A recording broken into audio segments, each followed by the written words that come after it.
Hey folks, welcome back. Welcome back to another edition, a brand new edition of the Blue Chair Chronicles.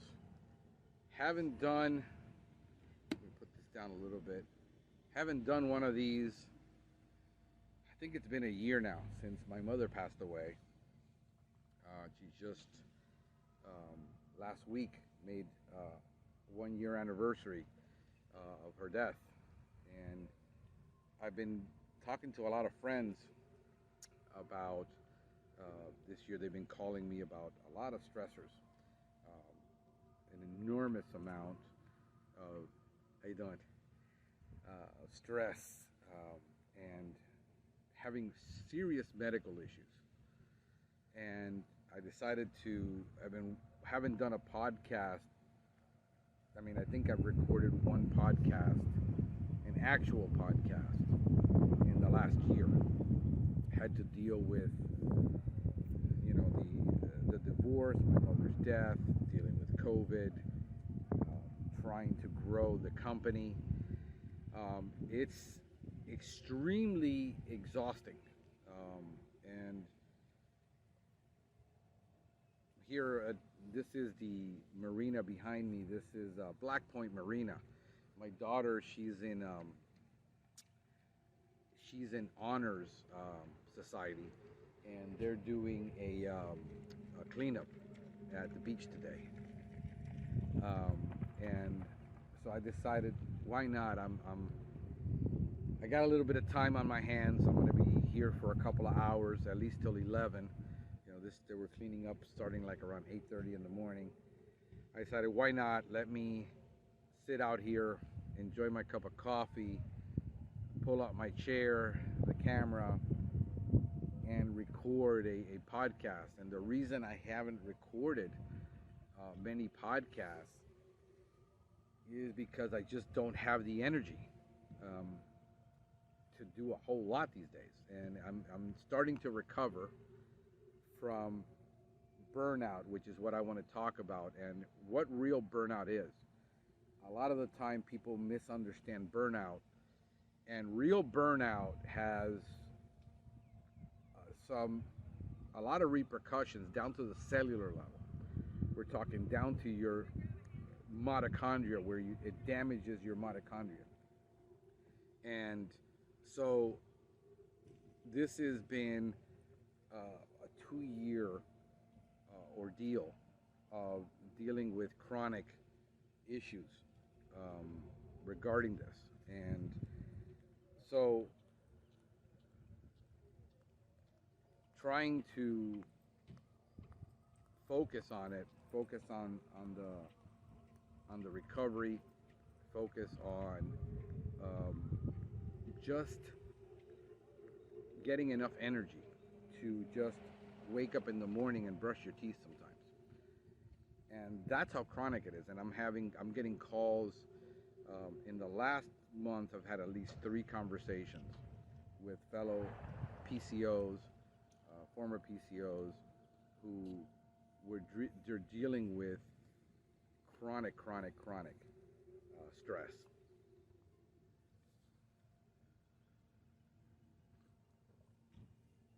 How you doing? And to the point where it's gotten them hospitalized. Chronic stress to where they think they're having a heart attack. Literally having all kinds of heart tests done because the stress, the anxiety has been so high. These guys have gone through a lot.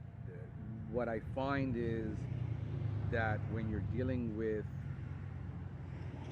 the stress of the business, and this is what a lot of technicians don't understand. Owning a business has a lot of stress that you say, well, I get 100% of the money. Yeah, but you also have 100% of all the problems. And when you can't work, when you get injured, when you get something happens in your life that floors you, that causes you to lose focus, your income and your livelihood is tied to it, and you being able to deal with it all. Sometimes you're dealing with it all on your own. You have no support. And a lot of these guys that I'm talking to, there seems to be a thread of they've had serious losses. They lost their business, they lost a partnership, they lost a relationship. In my case, it was three separations in the period of 4 years, and then finally divorce at the same time that you're dealing with that. You realize your mother has terminal cancer that she hasn't told you. That's probably been going on for 3 years, and she didn't want treatment. And all of a sudden you realize she goes to the hospital and doctor says, yeah, it's terminal. We don't know how long she has, but she's going on hospice. We need to take care of that. She goes to live with me on hospice, and 30 days later she passes. You're dealing with loss, but what compounds it really is not the grieving process. It's not the loss. I've had a divorce before. I understand what it feels like. I've had many people die in my life. My father died when I was very young. My uncle died. My cousin died tragically. Sudden losses. These weren't, just, they were chronically ill for years and they finally passed. This was just, bam, you get hit with that and they just pass. Dealing with, but the compound for those of you guys that are, and gals, because I'm talking to women too now, that are suffering from the after effects, I think, are becoming more notable now. There's more research and more people taking it seriously because it's similar to the symptoms that long haulers have now, dealing with the chronic fatigue, with other issues that survive COVID, especially if they had asthma and had other issues. It's chronic, it's debilitating. I'm going to tell you how debilitating it is, to the point where I was literally working in the field 2 days a week. It was down to 2 days a week. This was up to a month and a week ago. I was down to 1 to 2 days a week in the field for 1 to 4 hours.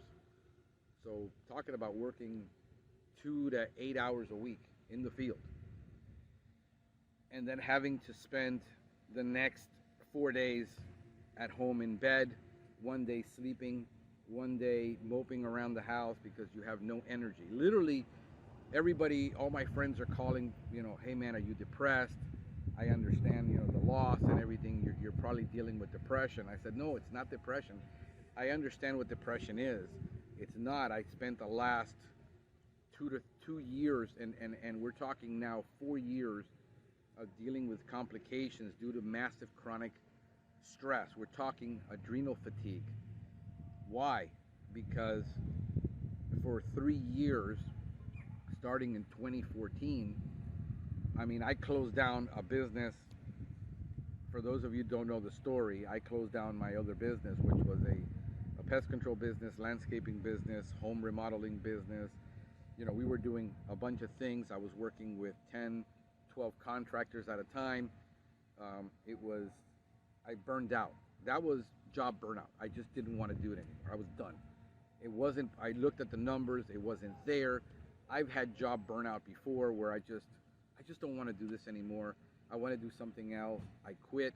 I go find another job. I start something new, and I'm instantly energized again within a week or two. Take a week off, a weekend, get away, and recharge my batteries, and I'm at it again. And I've been working 60 to 80 to 100 hours a week since I was 19.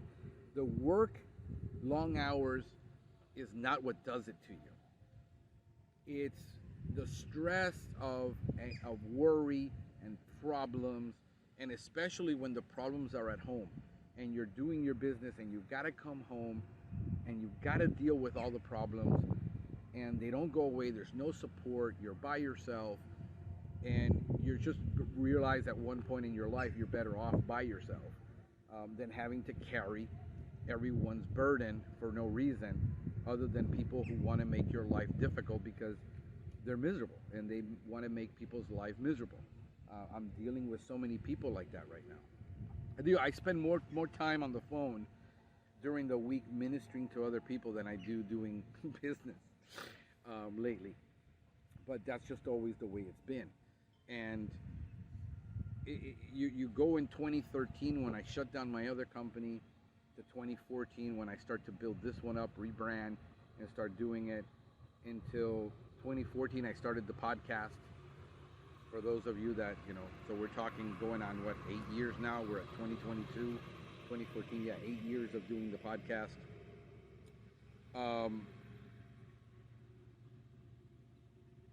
You're working, 3 years getting it all done. And at one point you guys would hear me say, man, I'm constantly getting colds. I'm constantly getting colds. I'm constantly getting colds.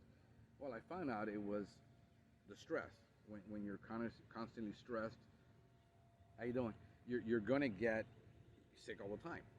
And that was one of the things I had to learn to manage, was the stress that I was having, which is completely different stress than I've had before working. This time it was different. This time it was building a business where I had to have employees, where I had to have different things. Dealing with subcontractors was easy. I hire you, you didn't do the job, I fire you. Or, you didn't turn in the right work, I held your payment until, you got it fixed. Things you can't do with employees. It's a totally different mindset. So I learned to manage that stress, and I wasn't sick anymore. I learned to take some more time off for me. But in 2017, I was already working. At that point, I was working by 2017, at 2013, 14, 15, 16, 17. Yeah, I was working. It was hectic. I was working. I had one tech, but I was still working 14, 16 hours a day in the field. 12 to 14 on average in the field. Because of all the work that I had to do that nobody else could do. Then I would still have to come home and be a dad and be a husband and do all this. And I started noticing this would get just cramped up. My back would get cramped up, my lower back. I got to the point I needed to get a massage therapist. The guy would say, man, I don't know what you do, but I've never worked on anybody's back that was this knotted up for an hour. And still, you're gonna need like a weekly. I literally had a point where I had a massage therapist on a weekly basis, because everybody handles stress differently. I internalize it. I'm not the guy that blows up. I'm not cussing at everybody. I just internalize the stress. My body picks it up and it starts to do this and tighten up everywhere. And when 2017 happened, we had a trifecta. We had a hurricane coming in. I had been a week without my blood pressure medication because they discontinued it, and the doctors had to change my prescription, and I couldn't get it anywhere. There was a day before the hurricane. That same day of the hurricane, my wife tells me, hey, I want a divorce. I'm calling it quits. Here I am, was running around with high blood pressure. Hurricane is coming. I'm trying to run frenzy, fixing all this, preparing for all this. I have to deal with this now at home. And my blood pressure just shoots to the roof. We were talking like 160 over like 110. Go to the doctor. She's like, we got to get you on medication right away. They put it. Oh my God, I felt like I was on chemotherapy. Here I am throwing up, head spinning for a week. I couldn't get out of bed. I couldn't work. I couldn't function. Thank God the hurricane was coming. I'd canceled a lot of things because that was happening. And then I started getting chest pains and chest pain and chest pain. I go to the doctor. He says, you're under a lot of stress. Your blood pressure has been high. Let me give you some nitroglycerin. Give me nitroglycerin. Thing comes down and says, you're going straight to the hospital. We need to check you out because you might have a heart problem. So that checks out. I'm going through all of these tests for 2 to 3 days in the hospital. Turns out there's nothing wrong with my heart. I got a calcium score test. I've had every test done. My calcium score was like, I had 0 plaque. It was like a 20 from a scale. She told me from a scale to 0 to 2,000, you've got 20. You've got no plaque in your arteries. Your arteries aren't clogged. You don't have any heart disease, there's no valve damage, nothing. You're just under a lot of stress. No kidding, right? But because I internalize it, my body, I've already been dealing with the massage therapist for a couple months now. It's getting worse. I'm running on adrenals. I literally would I started doing research because I couldn't figure out why I would wake up in the morning with my kidneys on fire. And I couldn't figure it out. Literally my kidneys felt like they were on fire. So I go get to the doctor. And I'm dealing with a lot of friends right now. They're going through all of this and they're going to doctors. They can't find anything wrong. I says, bro, it's adrenal fatigue. You're stressed. You've had a separation. You lost your business. You lost your home. Dude, you're under an enormous amount of stress. You were working an enormous amount of hours. That compound effect is what does it to people. This is what is known as the burnout. This is the real burnout that doctors are experiencing, which causes them to commit suicide. That's the kind of stress that you're under, that you're so depleted because you're depleted because you're working an enormous amount of hours.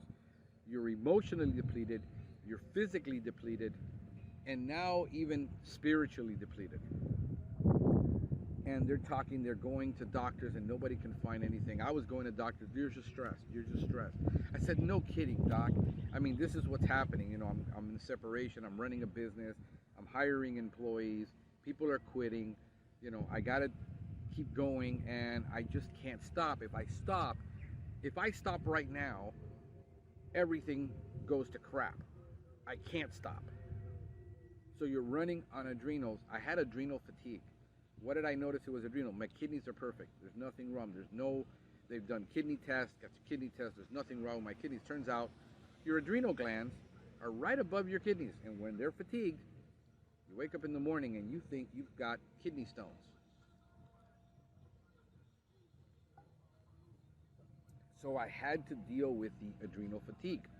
Except most doctors don't accept that adrenal fatigue is a genuine condition. Trying to find a specialist that understands it and that deals with it and that can help you is in Miami. It's almost impossible. I go to the doctor, I'll sit 45 minutes in the waiting room. The doctor will see me in 6 minutes and he's already prescribing medication. I'm going to put you on this, I'm going to put you on this, I'm going to put you on this, I'm going to put you on this. It's like, no, wait a minute.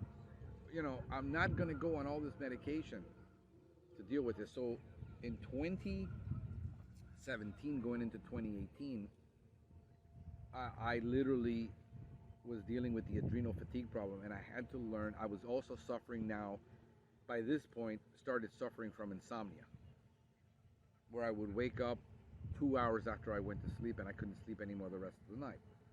Imagine trying to run a business, you got employees, I mean, you got to deal with customers. The problem with understanding that you have to be on all the time, as an employee, I got a sick day, I'm going to take it. I can't take a sick day. I can't wake up in the morning, decided I woke up on the wrong side of the bed and treat my employees bad. Be rude to my technician. I can't decide I'm not going to answer my customer's calls and ignore him for 2 days. Or when he calls, I get her. And this is irritation that starts to build up, and you're irritable and you're tired and you're exhausted and you can't stop. If you stop, everything is going to go to crap. The business that you've worked to build is going to. You're already going through a separation. You've got legal bills now. You know, tens of thousands of dollars in legal bills. Had to hire 2 attorneys. One had to hire a corporate attorney to protect my company, and because my personal attorney can't represent my company, he can't represent 2 entities. So I had to hire 2 attorneys through this whole process because her lawyers were going after my business. Yet, you know, it had been less than 5 years in the marriage. I had started the company way before that. They decided they're going to come after me. You're having to deal with all this, and you have adrenal fatigue, you're exhausted, and you just got to keep going.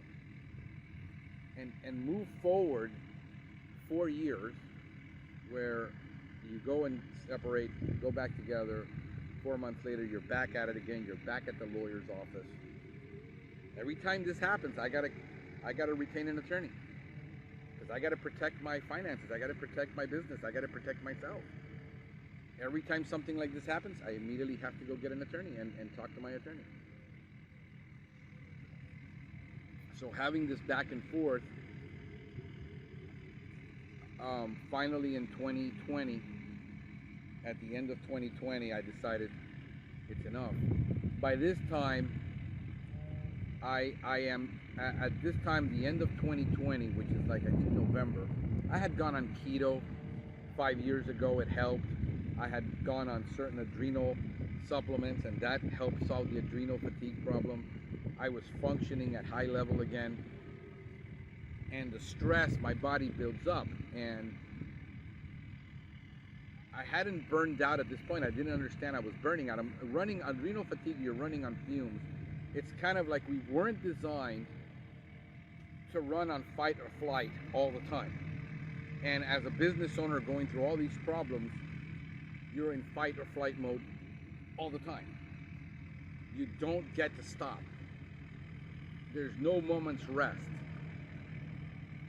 You know, you're working 6 days a week and you're running on fumes, and you run on fumes for years, which is what I did. I ran on fumes for years, to the point where in 2020, when COVID hit, most people don't know this because I don't talk about it, but my muscles would spasm so much in my body from the stress that it caused 3 problems. Now, all of a sudden, I've got plantar fasciitis, which is the nerve at the bottom of your foot on the arch is tightened, and basically I wake up every morning like I was walking on glass. I would literally have to go in, put it in hot water, massage my feet. I could barely walk during the day because the tendon, and I'm going to tell you why this happened, because a lot of you are going through this. This has been a lot of research, talking to a lot of specialist doctors, listening to their advice on YouTube. I had to literally go through physical work. This is when I started my episode, which you guys go back, where I started doing yoga. The stretching would help because my muscles would contract. When my muscles contracted, well, guess what happens to tendons? The tendons can't move. And they lock so much that literally my tendon from here all the way down to my foot, all the tendons started doing this. I thought I started going to the doctor because I thought I had, like, since I was pre-diabetic for a while, that I had where your nerves start, you become there's a scientific name for it, nerve well, there's a term that you get nerve damage, and I thought I had nerve damage. Well, the podiatrist sees me and says, well, I'm going to put you on this anti-inflammatory. All right, so I take the anti-inflammatory. It basically doesn't really help because it's not an inflammation problem, it's a stress problem. It got to the point where my entire almost left side of my body got paralyzed, right side. Plantar fasciitis, I started getting sciatica, and then I got drop foot. I literally was dragging my foot when I walked. I thought I had a stroke. I'm going to my podiatrist. I'm going to the foot specialist, which is the podiatrist. Bro, once you get these problems, there's no cure. There's no cure. So I started listening, believe it or not, I started listening to these guys called Bob and Brad. They're physical therapists. They're funny guys, because one of them's really serious, the other one's really funny. And Bob and Brad are the most popular physical therapists on the internet, in their opinion, of course. And I started listening to these guys. I started doing research on every single problem I was having in my body. At the same time, I'm looking at yoga and I'm looking at physical therapy because my massage therapist says, I don't know what to do.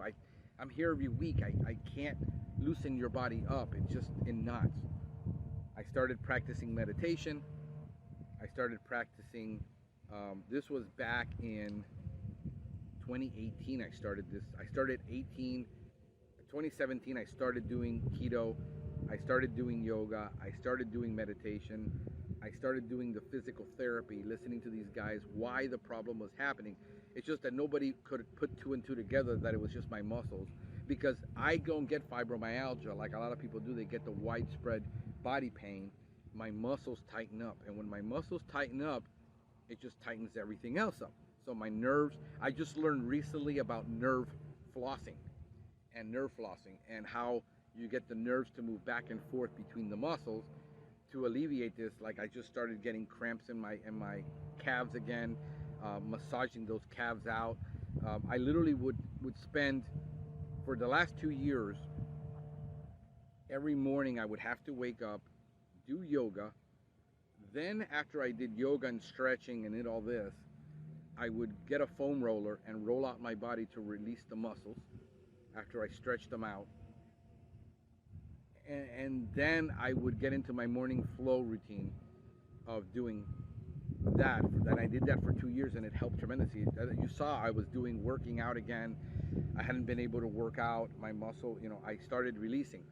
Well, 2020 came, and all of that happened all at once.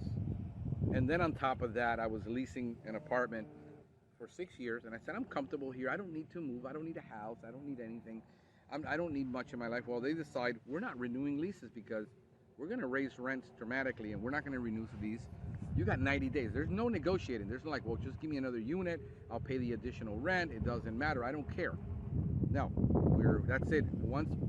I guess they had a limit of 5 years, 6 years, and then they don't renew leases anymore. So now rents are through the roof. You can't find an apartment for less than $2,000 a month in Miami. I said, why don't I just buy? It's the worst time in history to buy. I have a choice. I thought, okay, I'll rent a warehouse for all of the equipment, and I had 3 vehicles, that I park. I need a place to park them.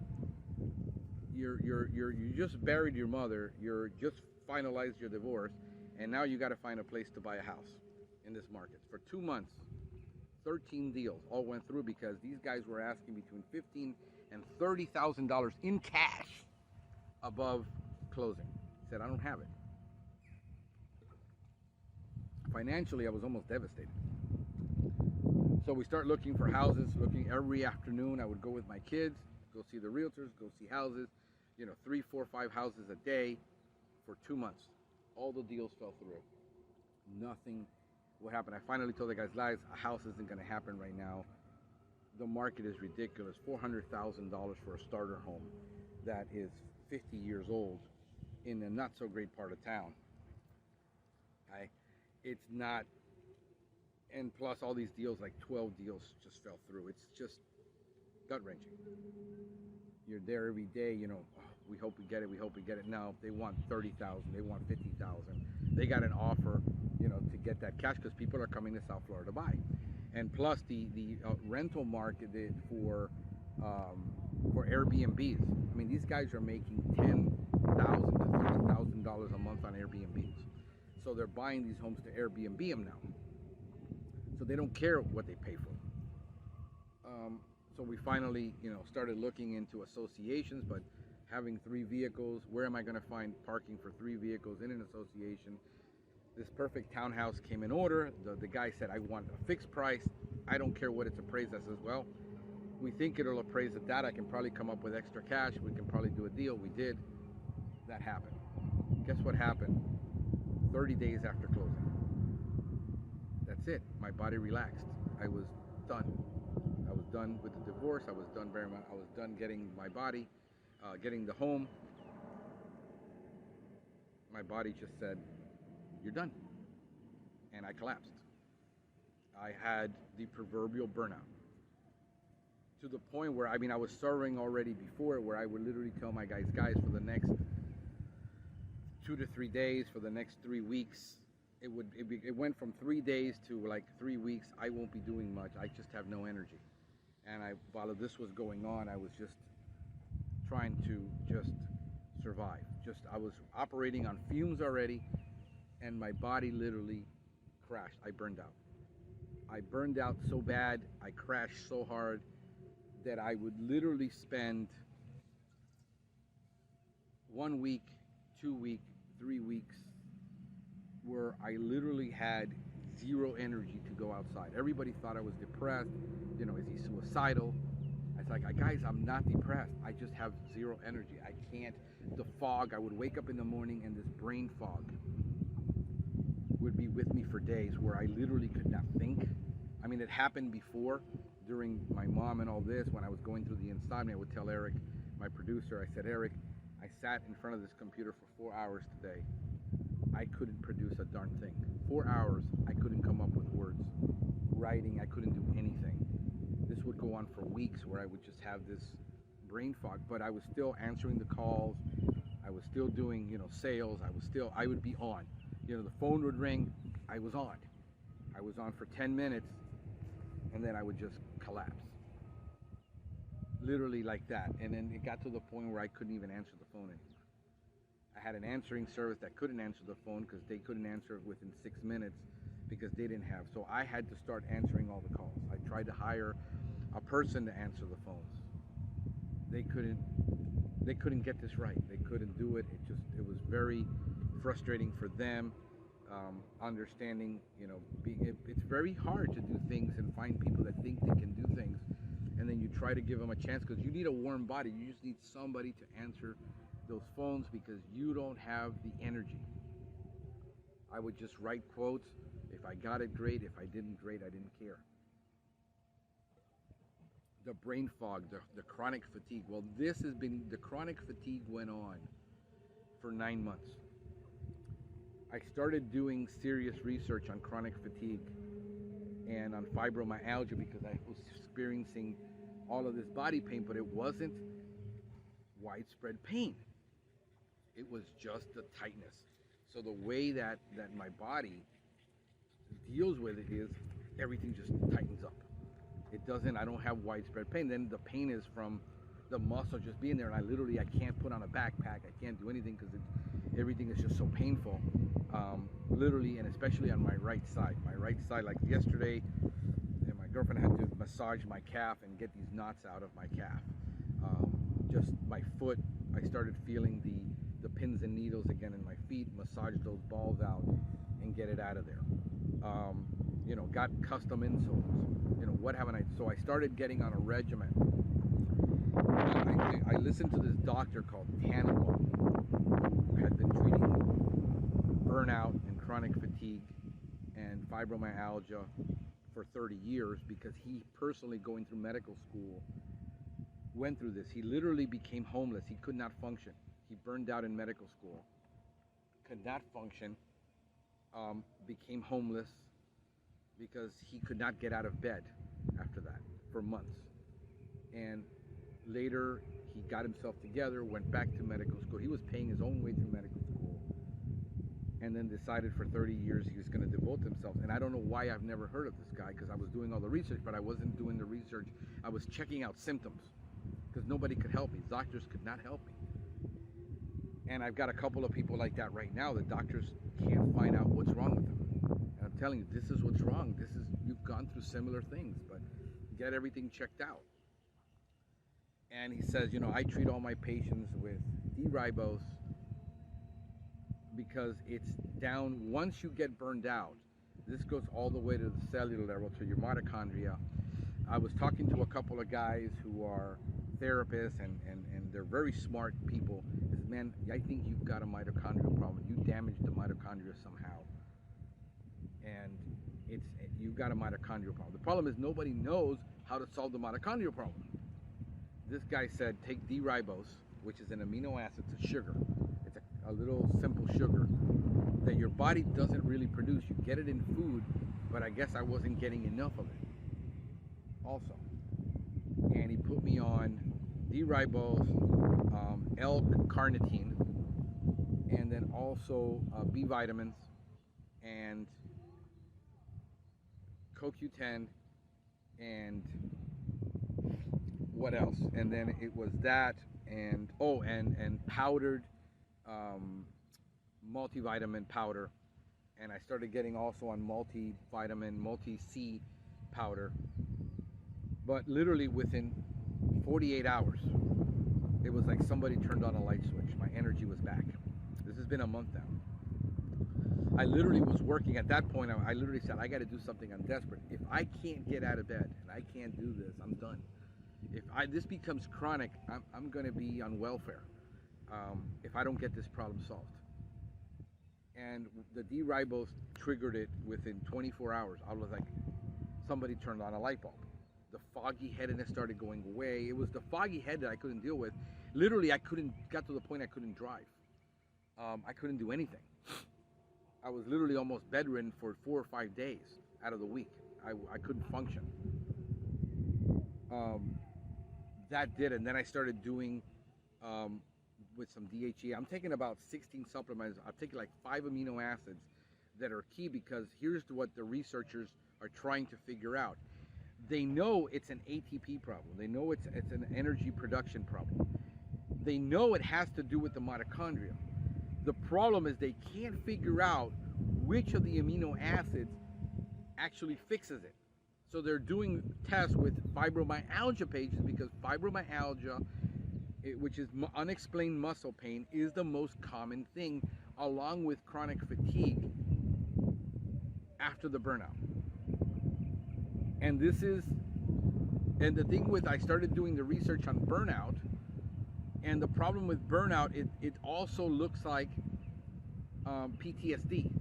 The difference between the burnout and the PTSD is that you don't have the outbursts of anger. You're not having these violent nightmares that are reoccurring. You don't have the depression in a lot of the cases. Not depression. People confuse it with depression. I talk like this all the time when I'm talking to people, and it's like, bro, you don't sound depressed. It's not depression. It's I have no energy. I can't literally. I just started working on the van, which I've had for a year. I've been paying for this van, $800 a month, plus insurance, since May of last year. I bought it the week before my mother died, because I was going to build it out and get things going, because I wanted to take it to the next level. And it's literally sat there. I can't do anything with it. First of all, I can't find people to work on it. They want a fortune right now. Shop labor rates are between $150 and $250 an hour for shop labor rate. Everybody's in the same boat. Finally, I'm starting to work on all these projects. I'm getting all these projects out of the way. I'm building up the energy again. I started taking alpha lipoic acid. I'm going to put a list of everything I've been taking. And in the last 2 weeks, I started doing research on these aminos for the fibromyalgia and the chronic fatigue. And they were doing studies. These are small trial studies, but they showed promising results. They weren't conclusive. But I said, I'm going to try it. Nobody's got answers. Nobody knows. These are aminos. The side effects are very low. So I started doubling up and doing the therapeutic doses that these guys were doing 2 to 3 times a day. My goodness, this is the first podcast I've been able to do where I've been able to work all week. I've been able to work all week now for at least 4 hours a day in the field, between 4 hours a day consistently for 2 weeks now since I started this new regimen. Progressively, it's been better, and it's been amazing the way I feel now compared. I'm probably at about 50% capacity right now of what I was used to be able to do. Not full capacity yet, but the energy I feel, the enthusiasm I feel, where I feel like I got my life back. I'm able to function where I don't have to take, like if I would have to take the entire weekend off. If I worked 4 days 2 weeks ago, I would take the entire weekend off. I wouldn't do a darn thing. If I did anything, I would have to take off Mondays if I did something on a Saturday. It was to the point up to a month ago, it would be, I went from working 2 hours a week to then 4 hours to working 2 days a week to working 3 days a week to then going back to having to take 4 days off to then having to take 3 days off to then having to take 2 days off to now where I'm just taking 2 days off, and I'm not working Saturdays or Sundays. And I stopped working Saturdays and Sundays in the business. We don't answer calls. We don't do anything in the business Monday to Friday. I've changed. This is why you've been seeing my post about burnout and burning people out, and because I understand it now. I understand it at a very intimate level. I understand what a lot of people go through. That not everyone is able to handle stress. We make fun of millennials, how they can't handle anything, and we make fun of, but understand that it's a lot of how they were raised, and I'm dealing with a lot of parents right now who are complaining about their 20-something-year-old kids at home that feel like they have no responsibility at home, that they're just working and just spending it on themselves, and they're 24, 25, 28. And I said, whose fault is that? You're the one that allows it. You're the one that doesn't demand anything from them. You're the one that didn't raise them up. And you're feeling all the pressure because your kids aren't helping. A lot of people are getting divorced at older age. A lot of single moms that I'm talking to that have suffering with this burnout and the fibromyalgia and the chronic fatigue, and their kids don't get it. The consciousness isn't in the society, but a lot of people are starting to get it, that it's not worth being in unhealthy relationships where you're doing 80% of the lifting, the other person is coasting, not making your life easier.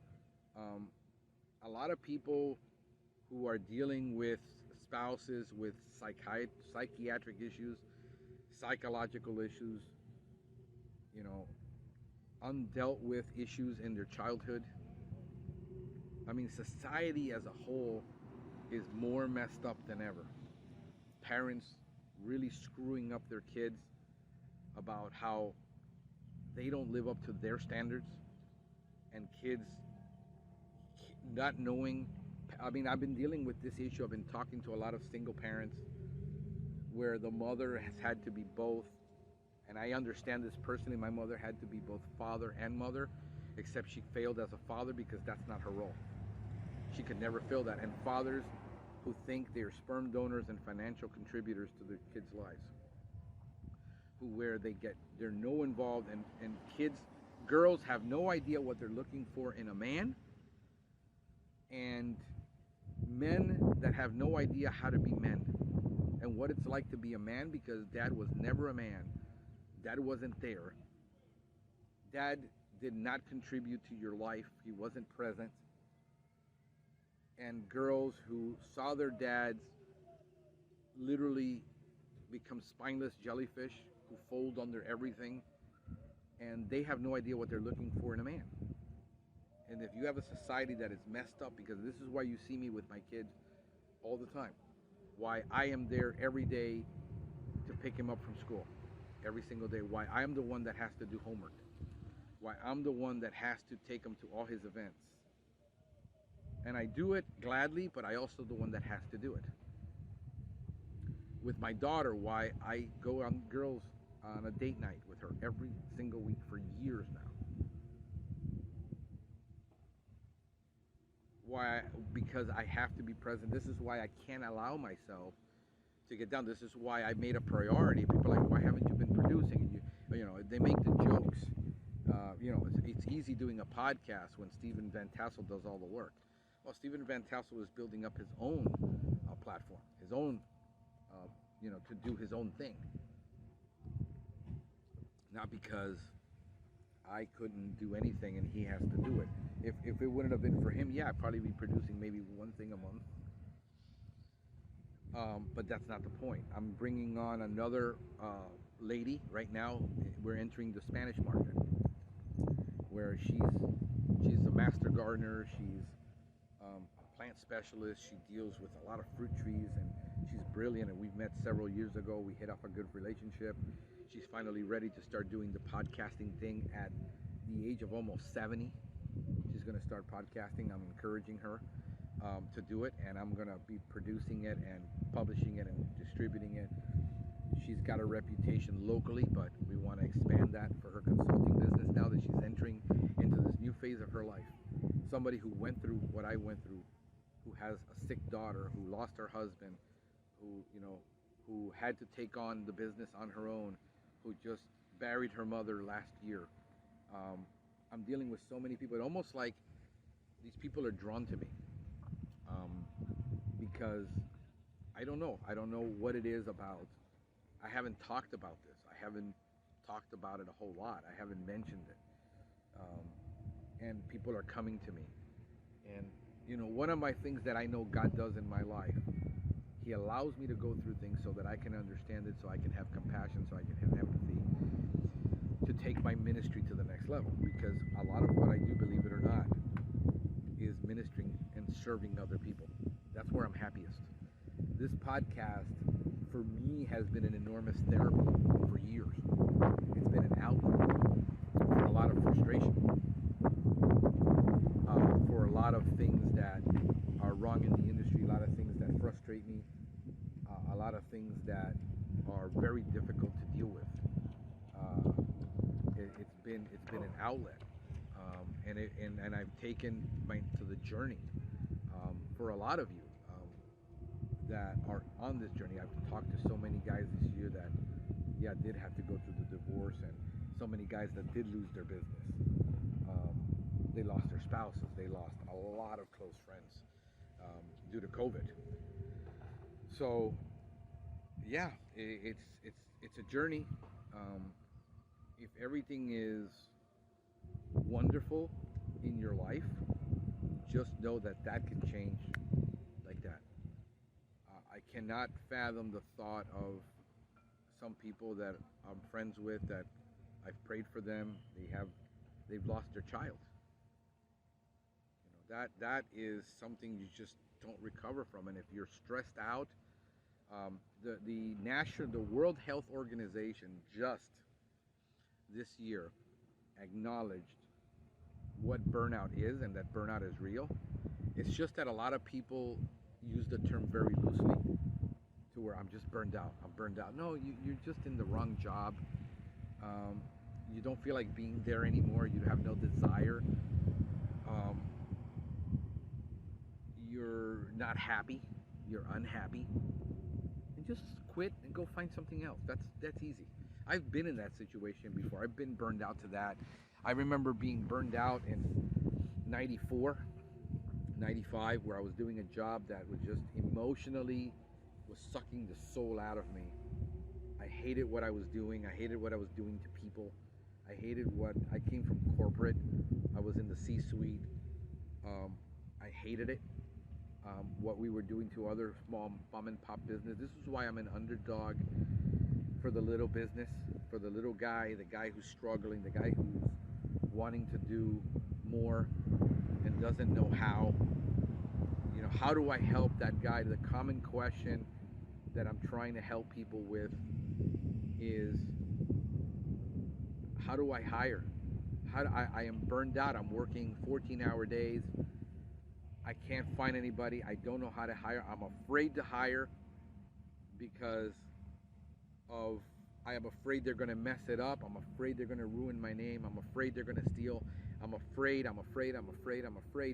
Most of the reasons is you're afraid because you don't know how to do it. And I thank God that I was able to hire. I would have never survived if I didn't have employees. Never could I have done it. It would have been done. I remember back,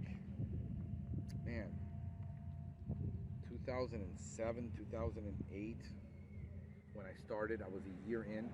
I caught a virus. Nobody knew what it was. I was hospitalized twice, was out of commission for 30 days.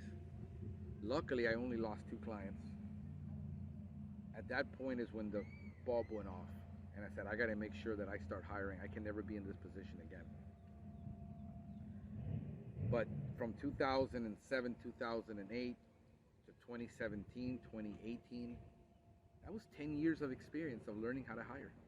That was a lot of heartache. That was a lot of firing. That was a lot of making mistakes. That was 8 employees later. It's called an error tax. And guess what? You're going to pay it. There isn't nobody in the world that's going to save you from that pain. If you want to grow and you want to do it, you hire a coach that can hold your hand, walk you through it, pay them the $200 an hour, the $600 a month.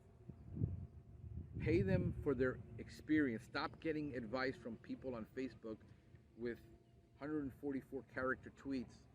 giving you cheap ass advice that you're never going to be able to really apply. Pay the consultant. Talk to Joe Jonovich. Talk to Paul Bello. Hire them. Talk to Seth Garber. Why am I plugging these guys? Because I've seen that they're consistent. They know what they're doing. I've had the conversations.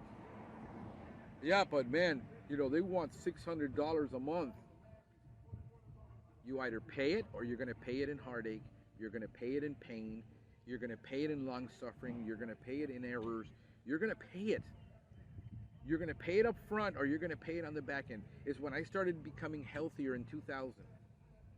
I realized that I'm either going to pay for it in buying expensive food and eating right, or I'm going to pay it later on with medication and doctor bills. I'm either going to pay it in spending $200-300 a month in good supplements and being healthy, or I'm going to pay it on the back end being on all kinds of medication with all kinds of side effects. I buy the best food to eat because I decided I'm not going to eat out every day. I'm going to eat at home. I'm going to save money, but dang, I'm going to eat good. I'm talking to guys right now that are burned out, that are having heart problems, that are having all these stress issues. They're not eating right. They can't spend the money on the supplements. I don't have the money for the supplements. My business is just taking off the ground. I barely have enough to eat. They're eating crap food because it's the cheapest food they can buy. And I'm talking to them, I says, man, you got to make an effort to at least eat better, or eat this or eat that, because you can't keep doing what you're doing under this amount of stress. Not eating right. It says, can you afford the supplements? No, I can't. I can't afford it till the beginning of the month because I don't have barely enough money in the bank to cover the products. We just got hit. I mean, these guys, worst time in history to start. I think it's actually worse than 2009. I started up in 2009. And talk about, that was hard. Starting up now, some guys were in partnerships and their partner screwed them and they had to start up on their own with no money. I mean, the stress is real that people are going through. Technicians who are working 20 stops a day, 6 days a week. They're working 12 and 14-hour days just so they can make 50-something thousand a year on 18% production. They have to do sales, and they weren't wired for that. And the best guys that are wired for that, that have that kind of hustle, will either do things. They'll either quit the industry and go do something else, or they will start up. And what they find out is if you have the hustle to do sales, you got the hustle to work the 14-hour days, and you got the hustle to do the production, you can start up like that without a problem. It's the guy who doesn't have the hustle to work those 12, 14-hour days to do sales, that he only wants to be attacked and he wants to be left alone. He doesn't want to have to do upselling, is the guy that's going to have a hell of a time starting up. It's not, being a technician is not everything there is. Being a good technician, you're just, the referrals are just not going to come through the door, especially if you're in a major market, if you're in the top 10 cities in the country. So it's a lot of things that happen. I thank God that I'm where I am. I mean, I'm able to pay my mortgage. I'm able to pay all my vehicles. Can't put any money away right now. I'm investing back into the business continually. But I'm working, you know, I decided I was going to raise my prices dramatically, especially on my lawn accounts. And I only handle key accounts right now. These are $400 a stop account. These are accounts that I'll work for 4 hours, make $1,800. These are just money-making accounts. I stayed with that. So I actually, by serendipity, my situation forced me to make decisions that I would not have otherwise made, like raising my prices on some of my clients 100% and saying, you're wanting too many things. I'm giving you too great of a deal. We're no longer bundling under this economy. Here's going to be the price. Take it or leave it. And surprisingly, they say yes. I only had 2 clients cancel on me. Now I'm on the road working 4 hours a day, every day, but I'm charging in excess between $259 to $600 an hour. I just did a treatment yesterday. It was 1 hour, $700 to do a shrub treatment. That's what it cost. That's what nobody could solve that problem for her. They have lawn company after lawn company after lawn company because they always go for the contract price. What's the price? Well, why is your price different? I said, here's why. This. And I create the value, and they understand why every company has been failing and why I'm going to charge you $400 to be here 1 hour a month. But you're buying my expertise right now and the expertise of my technicians. And I was able to sustain my lifestyle, pay my mortgage, pay my car, pay all the vehicles, buy still the best products, and do what I do, because I've learned that you're really going to find out what you're made out of in the most difficult times. And when the economy is good, when the economy is at, unemployment rate is good, and the economy is good, and gas prices are low, and everything is humming, anybody can be an entrepreneur. Anybody can be a business owner. Anybody can succeed. It's when the crap hits the fan that we find out who's really made of the stuff they're made of. And it is through serendipity, through prayer, through faith, through things that I said, nope, I'm going to do this. This is the strat. I posted it. You guys, a lot of you guys said, good luck with that. It isn't going to happen. Well, I did it, and it did. And nobody complained. I raised my prices on all my customers that were from 20 years ago with me that had lower pricing. I raised them up to market price. They got a 30% hit automatically to bring them up on my GHP. My lawn clients, we raised our prices on all the specialty services. All the palm treatments, the shrub care, the palm fertilizing. Fertilizing has been a mission, especially we had a fertilizer law passed, which I knew was coming. I already prepped for it. We've been nitrogen free for 10 years. We were already been blackout ready for 10 years. We didn't need it. It didn't affect us one bit. But for palm trees and getting fertilizers reformulated, that was different because we didn't have a liquid fertilizer or liquid application for that. The ones I did try failed because you have to do it every month. The cost is astronomical. So we raised all of our prices astronomically on those services. If you want it, great. If you don't want it, great. I can't help you. Nobody's going to fertilize for you. You need a fertilizer license. There's a fertilizer ban. Fertilizer prices went through the roof. Good luck getting anybody to do it for you. So we raised all of our prices. Some clients got 100% increase. I had one client says, that's 110% increase. I says, you've been at the low prices. You were one of my first clients. I can no longer keep you at those prices. I lose money every time I service you. We're going to be at this price or you'll find somebody else. He's going to drop me for 6 months, and then he's going to come back because he's not going to find anybody to solve the problems. These are complicated landscapes, folks. These are $2 to $10 million estates with very complicated landscapes. Some of these landscapes, $150,000 to install or more. They hired landscape architects who picked wrong plants, put them in the wrong place.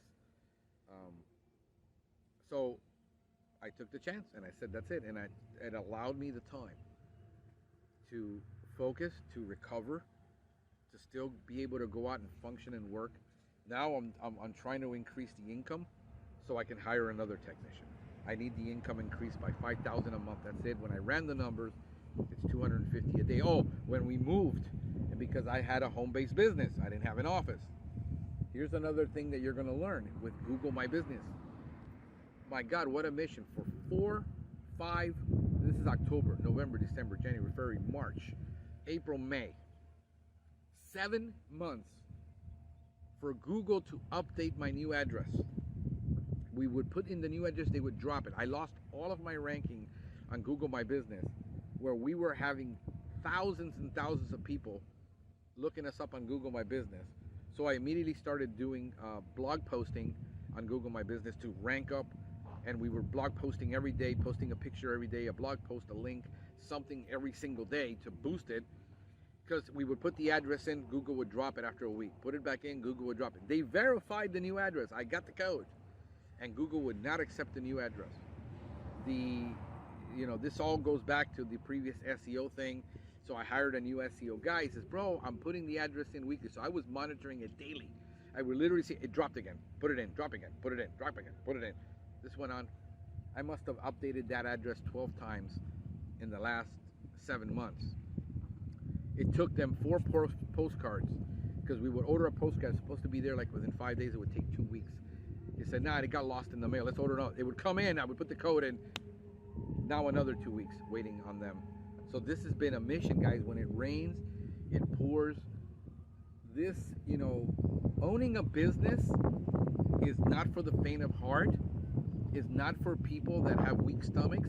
It's not for people that fold very easily. It's not for people that want to go in and work, 36 hours a week and go home and have free time for your family and have all the free time in the world. It's not for that.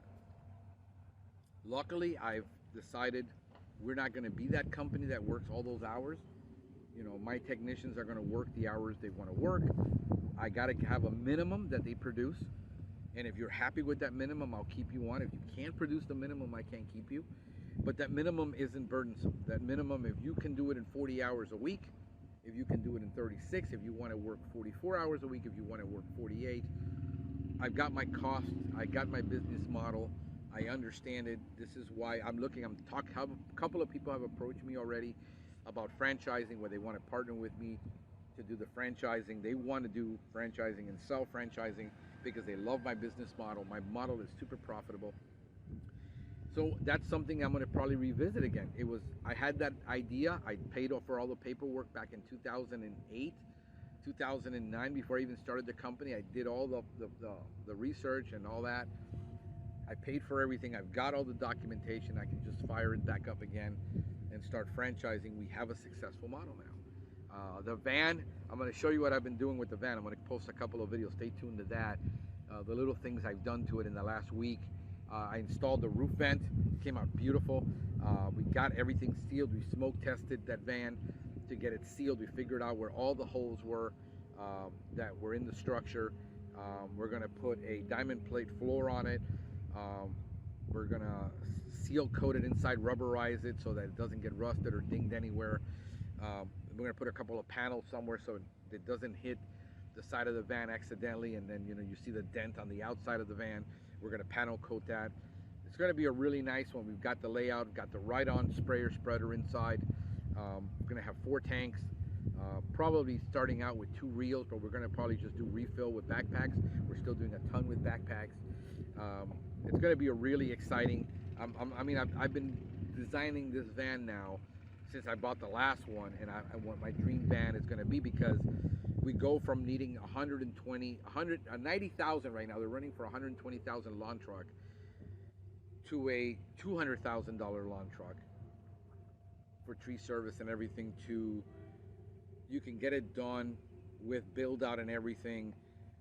The van is costing 65 now. When I paid 48 for that van, their van is about 65,000 if you can find them, and then maybe a $10,000 build out tops with this build out. So you can see how economical it is, because you're going to be able to do lawn, shrub care, shrub spraying, GHP, and termite from one van, and you can do mega large properties with a large commercial. It says, how are you going to get all that in there? I developed the system. I've tested this system for 10 years now, going on 12 years that I've been perfecting the system. We were doing backpack lawn spraying before we had motorized backpacks, and doing shrub with pump. But we were doing small yards, 4,000 square foot yards that you could do in a couple minutes. We perfected the art of lawn care with micro application. So guys, I'm excited. I truly am. I'm not depressed. I'm not suicidal. I'm full of faith. I'm full of hope. But it has been a tremendous hard journey for those of you guys struggling. If you need to reach out to me, reach out to me. Message me. I got plenty of time to talk during the day if you need someone to talk to, because nobody's understanding where you're at. Believe me, nobody understands it a lot of the times. Everybody thinks you're going crazy. Well, you could be going crazy. I mean, nobody can prove I'm not crazy yet. I even went to a therapist. I went to a psychologist. My girlfriend said, you need to go see somebody just in case you are. You're probably not, but, let's not rule out anything. So I did. I went to a therapist. I said, I don't know if I have depression. He says, you don't have depression. You're living in the future. People who have depression don't live in the future. You're constantly talking about all the plans you have and all the goals you have. You have a serious problem you're going to need to recover from.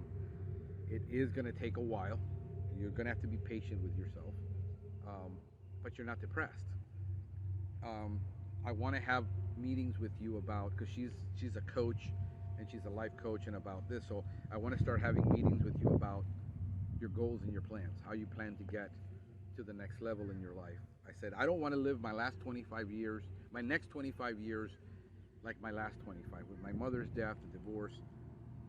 That opened up my eyes to a lot of things where I want to enjoy more of my life. I want to work less. I want to enjoy it more. I want to do things that are meaningful to me, like teaching, the academy. That's why it's been on hold, guys. You're wondering what's wrong with the academy. It's just I didn't have the energy to produce the content for the academy. I don't have the energy to teach a class. I didn't have the energy to do anything for the last year. And that's why it's been on hold. The first year was on hold because of everything else that was going on, but it was a platform issue. For 6 months we couldn't figure it out. And then after that, this all happened. It was like, I got to put something aside. I can't do everything. The academy can wait because that's more of a long-term plan for me. I plan to be teaching and talking and until I'm in my 90s, where I'm in a wheelchair and they have to wheel me out. As long as my mind is good, I can talk. I've been building a platform for myself for the long term. I got to be patient. One of the things that I have that I struggle with is I'm so impatient with myself. I suffer from a ton of anxiety because of that all my life. Finally learned how to deal with it. I finally learned how to deal with my anxiety without medication. Everything I'm doing holistically because I truly believe in holistic medicine. I believe in holistic pest control. I believe the body, mind, and spirit connection. I believe in it all. And because I'm holistic in nature, I believe there are holistic answers to a lot of things, that it doesn't always end up in a doctor's office with medication with an enormous amount of side effects. I think diet, exercise, meditation. I mean, I had so many of my Christian friends, ex-pastor, when I started talking about yoga and meditation, that I am lost, that I'm no longer a Christian. All my Christian brothers criticizing me for that. It says, you don't understand, you don't know what I'm going through, you're not in my life, you don't even call, you don't even care. You don't know what it's like to be totally, you feel like you're gonna end up like literally a quadriplegic because you can't function in life. And that's not me. I'm not one to roll over and die. I don't believe in rolling over and dying. I'm gonna fight the good fight until I'm done, until God is ready to bring me home. And God didn't give me all this and save me and give me everything He's given me and the abilities He's given me, the cancer He healed me from, all of the things in my life that I've gone through, to just let it all end like that. I believe I have a higher purpose in my life, that I have a purpose that I have to fulfill. I don't know what it fully looks like yet, but I'm full of hope. So the academy is going to come. I got one more class. I got to get it registered with the state. It's just the time that I need to be able to register all that and do it. But like, again, if you guys are needing help, after this is all done, I'm going to be doing a little bit of startup consulting, helping people start up. And that's always been part of my goal. It's just got pushed back. Everything in my life becomes an uphill battle all the time. It's almost like if you're a believer in Christ, you understand the spiritual realm. We realize there are angels and demons all around us. You think Frank's crazy, lost his mind. No, the Bible talks about it. We have oppression, we have things because they can see where you're going They can see God has a purpose, but God is going to fulfill his purpose in my life, as he's going to fulfill a purpose in your life. And I'm not done. I'm not over. I'm getting started. I feel at 50 years old, I came to the realization that the best is yet ahead of me because I now have the experience. I just need the energy. And I'm getting my energy back, but I'm not going to be doing the physical work. I need the energy to do the things that energize me the most. Helping people, training, teaching, conferencing, training technicians. That's truly what my calling is in life. It isn't building a big business. My business is an incubator. It's a test for my concepts, for the ideas, for a lot of things that I've been talking about that, how you doing, that everybody says can't be done. Yet I keep proving everybody wrong because I learned that I have something that nobody else has. And that is the ability to go out and test something, take a risk, and fail, and then keep doing it until I get it right. That's unique to me. But I'm looking at bringing on partners that I can trust, that have values like mine. Because truly that's where it's at. How can two walk together if they don't agree? So the secret to growing a business is bringing on partners that can bring to the table what you lack, and then letting them do what they do best and stay out of their way. Just like bringing on employees. Let them do what they do best, stay out of their way. I'm good at that because I'm good at delegating. I'm not a micromanager.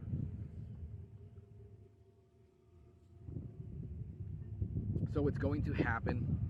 I'm really enjoying this time right now, taking some time off. And you know what I learned? I took the time off. I scaled back a lot of things. I don't answer calls on Saturdays or Sundays. I don't answer calls after 5 p.m. I don't answer any call before 9 a.m. Our office hours, it's on my voicemail. If you call my business, you're going to get my line. It's going to say that my hours of operation are Monday to Friday, 9 to 5, with close on weekends. Guess what? Nobody died. The business didn't go down. Nobody died. Nothing happened. Nothing drastic. My employees aren't stressed out because I make sure I don't stress them out. I'm happier than I've ever been. I have a new lease on life. I'm reflecting more than ever.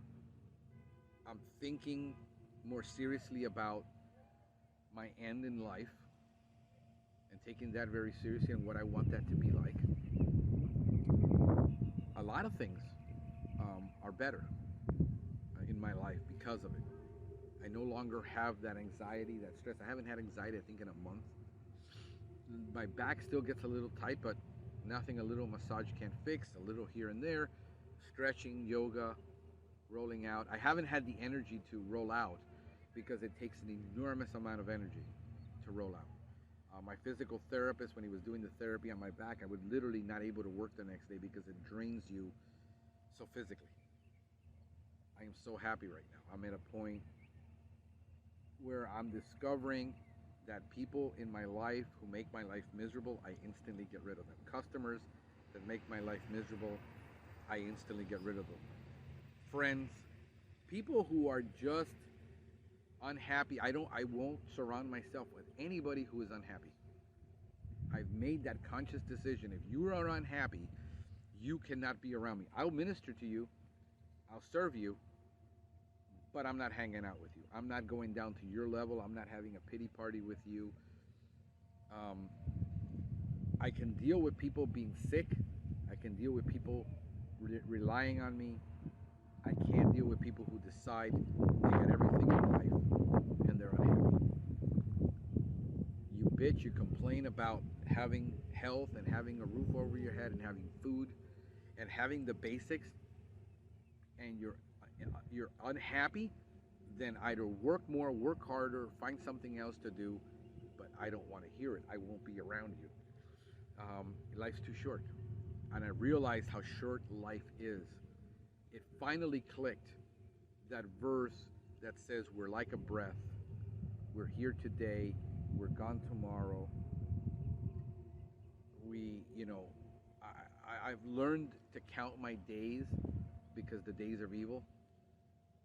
All those verses in the Bible are those are making sense to me. So, I'll smoke my cigar, I'll have my coffee. Customer calls me frantic that, oh my God, something. Listen, we're going to be there. We're going to take care of you. We're going to be fine. If you start behaving like a Karen or a Ken, find somebody else to care. This idea that I demand something right now and I expect it now. I'm like, nah, we're not that kind of company. You call us, we're going to be there this day or next day. Within 24 hours, we'll be there to solve your problem. But it's not that. Life is too short to be that way. I want to create a company that has a zen, a peace to it, that people want to work here. There's no drama. I don't allow it in my company. I don't allow people who are difficult, who want to make. I don't care if you're the best at it. If you're difficult and you make other people's life difficult, you will not work for me. I don't call my techs. They call me. I don't call them. I don't bother them during the day. I don't, why aren't you here and why this? And, someday I'll review stuff and say, hey, what happened here? That this customer just called and that's it. But most of the time, I let them do their thing. They're calling me going, bro, I'm having a problem here. I'm having a problem there. This customer called. What do I do? How do I handle it? I'm more in a coaching stage right now, in a training stage, than I am in a management stage. I'm really not in a management stage. I didn't have the energy for it, but it worked out fine. So this is what I'm looking for. I'm looking to be the highest paying company, the highest charging company, so I can give people the income they deserve without killing them, the hours they want. There's a minimum hours you got to put in. There's a minimum of production you got to put in. There's KPIs. There's responsibility. But you take those KPIs and it says, can I live with $150,000 a year technician, or does every technician need to produce $220,000 to stay with me, like the other companies do? At $150,000, a year at 25% production. If you don't want to sell, that's fine. I don't require you to sell. I'm going to hire CSRs to do that anyway. If you want to sell, it's there for you. But that's the minimum production I require, about $150,000 a year, 25% production. You can do that in less than 40 hours a week. You want to work 4 days a week? You want to work 8 hours, 9 hours a day, and have 3 days a week off? We can work that out. I'm doing it now. I don't need that much money. I ran my numbers. I can live with the production each route produces, as long as the person is being genuine. The person says, I only want a job. I'll work 10-hour days, but I want 3 days a week off, 1 day for personal, and weekends for my family, and you can pull the production off. I'm happy. I'm happy for you. If you say, I want more, Frank, I'm hungry, and I want to do more, and I can do it for a couple of years because I'm young, that's great. You're going to get addicted to the income.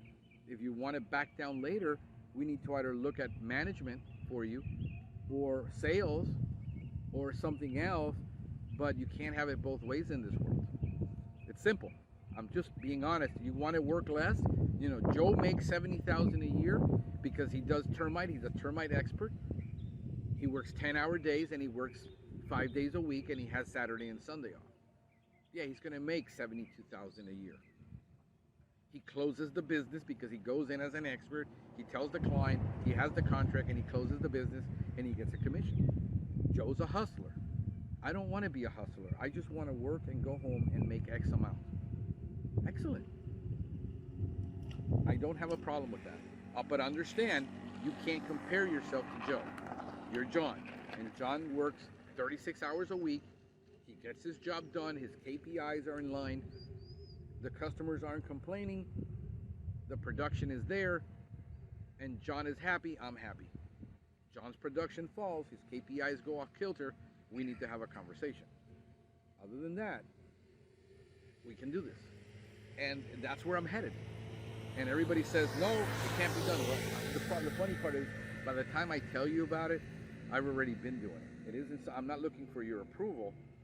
I'm not looking to see if you can tell me whether it can be done or not.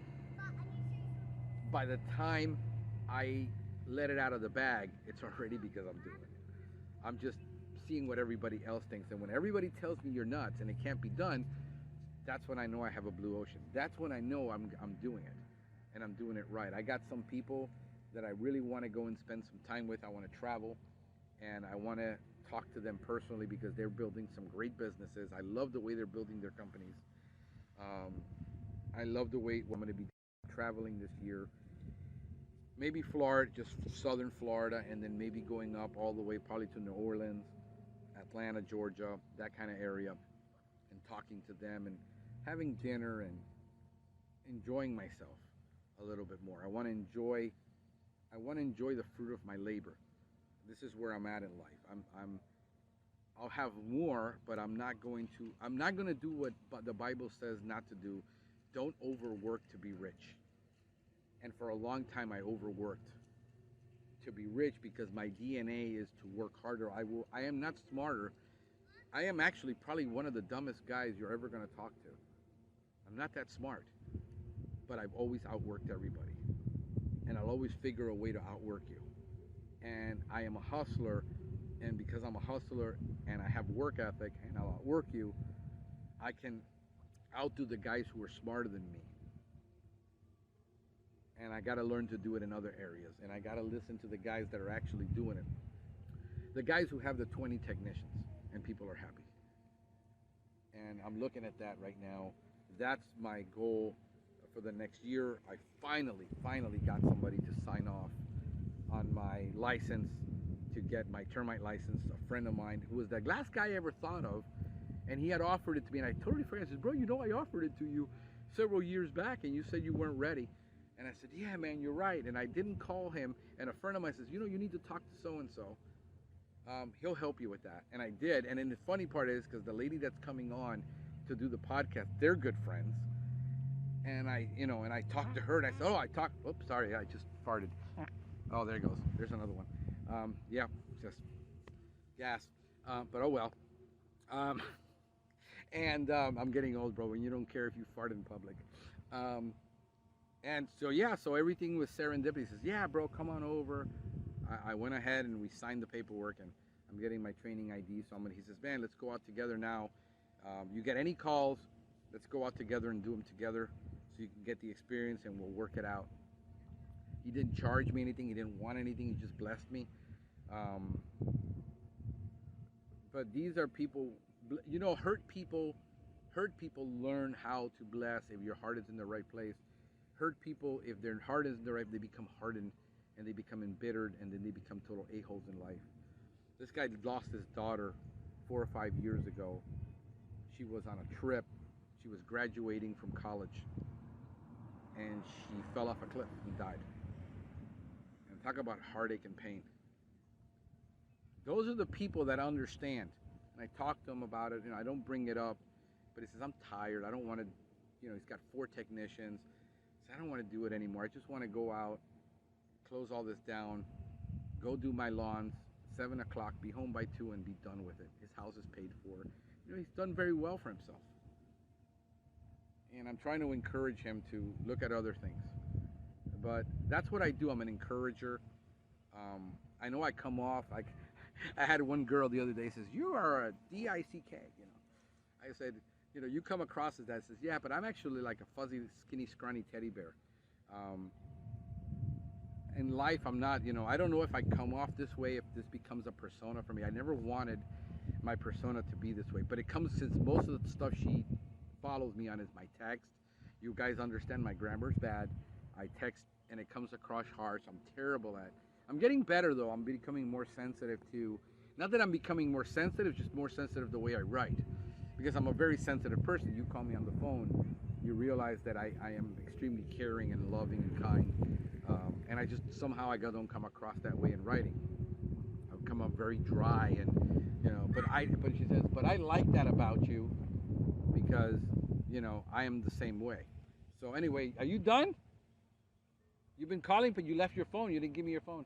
Is it 11 already? I did give you your phone. No, you gave me your phone. You didn't keep your phone. No. Therefore, you couldn't call me. So are you done? Yes, I'm done. My back hurts. My side hurts. My face is burning. My ankles hurt. Say hi. Did you dirty your shoes? A little bit. Yeah, no, they came out right. All right, so folks, she's done. I'm done. And I will see you next time. Have a pestacular day.